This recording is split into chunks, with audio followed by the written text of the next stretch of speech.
Hi guys, my name's Andy, and in this video I'm going to be showing you how to play your E minor pentatonic scale in open position, which means at this part of the neck. This is appropriate as your first ever scale that you have learned on guitar, and if you would like to learn some blues or rock riffs and licks, then this is what you want to be learning. Now when I was first learning guitar, I used to think that scales were made up by guitar teachers to make me hate practicing guitar. However, it's like learning your ABC before you learn a language. And if music is another language, we're going to need to learn this scale to know the order of the notes and which notes that we want to be learning. And to prove this to you, I'm going to then shoot another 10 videos showing you 10 songs and 10 guitar riffs that you can play using this one scale. So without further ado, let's learn our notes and get you in for a close-up. So this is the E minor pentatonic scale. Now what do those words actually mean? Well, the first letter, the E, tells us that we're in the key of E and that we're going to start on an E note. So we're going to start on your thickest E string, your open E string, no hands needed. Because we're using open strings, that's why we call this in an open position, because we're going to be using each of the open strings.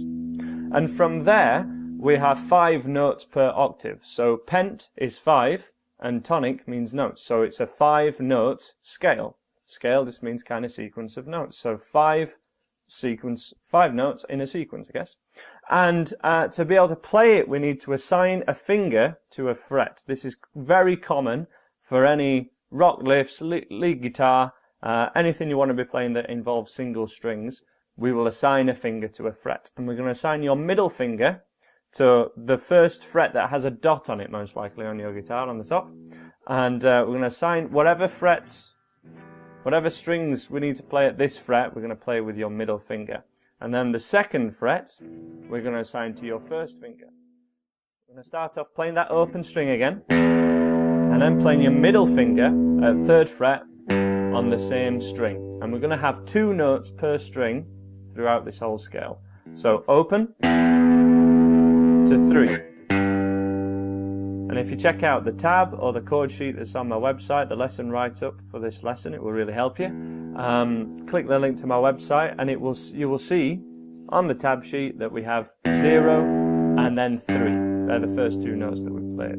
From there we go down a string and play the open A, and then it's 2nd fret on the A string, and then we're down 1 more string, open D, and then 2nd fret on the D string, and we're going to pause there because that is 1 octave of this minor pentatonic scale. You may have even played the full scale shape before, but I would like us to always pause here. There's a reason for that I will cover in a second. Let's just do that one more time. Open, 3 on the same string, open, A string, 2nd fret on the A string, open on the D string, and then open, 2nd fret on the D string. Now the reason we're pausing there is this is the location of most rock riffs or rhythm guitar. So we've got a ton of riffs here that we're going to be covering. 20th Century Boy, and many riffs that use the octave like Walk This Way. They kind of stop here. They don't tend to cross over too much onto the 2nd octave, which is this sequence of notes, because that sequence of notes tends to be reserved more for lead guitar. Not 100%, but they definitely tend to be separated. It's very rare that we'll go from one to the other, though there are examples of that, so I'd just like us to kind of memorize this pause. So, ascending, going up the sequence of notes, and then when we come back down, which I'd like to do from here just first of all, it's really important that we do it in the right order. So we go 2nd fret to open, 2nd fret to open, 3rd fret to open. And that's so that we're not missing anything out or jumbling up the sequence at all. We've gone low to high and then straight back down again. If you do them out of this order, you're purposefully kind of jumping around the sequence of notes. And it would be like learning your A, B, C, D, E, F, G in an incorrect order. Basically, how would you know if you've missed any notes out if you don't learn them in the right order? So this is the idea. And the way you want to practice that is just have a nice regular pulse, maybe just a little bit faster than ones per second, and play them at regular intervals.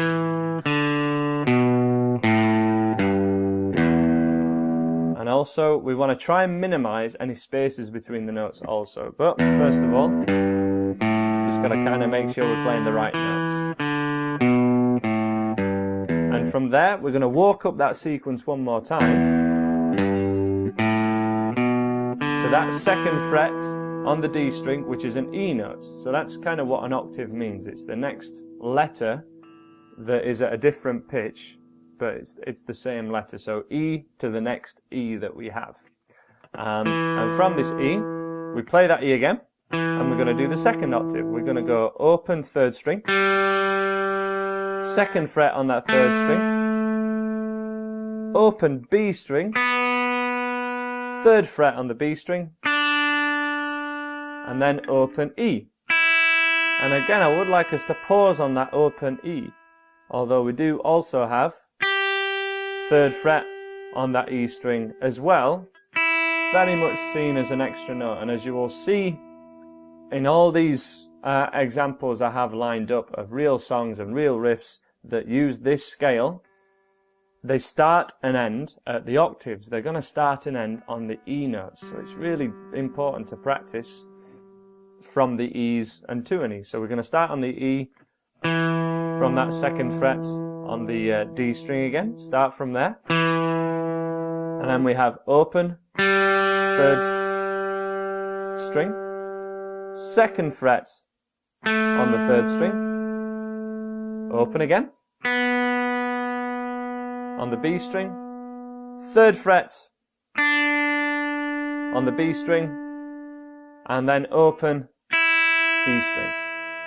Now it's likely that you're finding that second octave, the thinner strings, harder than the first lot. And again, that's a really important factor when you're learning this as well. There's an awful lot of notes there to learn. Get that first octave really memorized first before you move on to the second one. If you need to, you can always whiz back in this video and see that if you need to go over it again.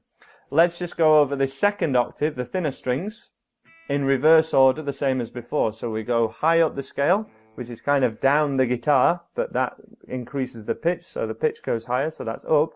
And then back down, physically back up the guitar, which is what we're going to do now, starting from the open string. Third fret on the B, open second string, second fret on the G string, open G, and then finish that octave at second fret on the D string. And then again we can continue all the way down there after we've paused. Second again, the E note, open, second fret, open, third fret, and open. If you're struggling with your picking hand and you're really unsure of how you should be holding a pick and everything, you should be checking out this video where I show you the most common mistakes that people make with their right hand, show you how to use a pick correctly and give you some pointers on that. If you're struggling with just the notes at this side and kind of memorizing the fretboard, just focus on that thicker octave, on those thicker 3 strings, the wound strings. As I say, this is appropriate for acoustic or electric guitar, so don't worry about that. Give it a go. And then, as soon as you're confident and you can do this 4 times, down and back, so 1 cycle, and turning around, is that. That's 1 cycle, and the way you want to practice this is going up, and then back down. That's 1 cycle, turn around straight away without repeating any notes. We just play each note once. And we go up and back down to show yourself and to show me that you can you have complete freedom of those notes. You have the knowledge of those notes, because we have to know them in order before we learn to jumble them up and learn the riffs that I've got in this series of videos. Okay, so hopefully that's something that you'll be able to tackle within the next couple of days, and then you can get straight on to these rock riffs. We have this lower half, and then the lower octave for your rock riffs, your higher octave for more lead guitar, which is this second series of notes. And you can also practice it all in one go to kind of showcase that you can do that as well. And there's one or two songs that do kind of mix the octaves up. So that's how to play this E minor pentatonic scale in open position. Please check out any of the videos on my playlist of songs that you can play using this scale, and there's lots of cool blues riffs and little lead lines in there too. Please subscribe if you like what I do. Subscribe to my channel. Please, please, please subscribe to my channel. Subscribe, and I'm sure I'll see you again. Thanks very much, guys.